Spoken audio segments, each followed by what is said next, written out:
আসসালামু আলাইকুম রহমতুল্লাহ বরকাত। সবাই কেমন আছেন? অনেক আশা ছিল তখন বাংলাদেশে ছিলাম। আল্লাহর গড় মসজিদ মদিনা, নবীজির রওজা মোবারক দেখার খুব ইচ্ছা ছিল, মনে অনেক আশা ছিল।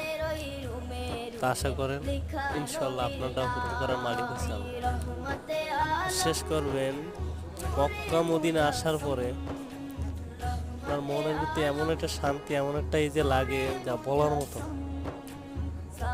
আল্লাহর কাছে আমি বলি, আল্লাহ প্রতিটা মুসলমানকে তুমি একবার মক্কা মদিনা আসার তৌফিক দিও।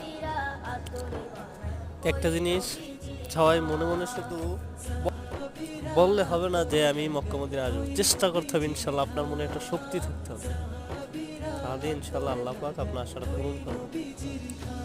আল্লাহ সবাইকে সোনার মদিনা এবং আল্লাহর কাবা করতে তৌফিক দিন।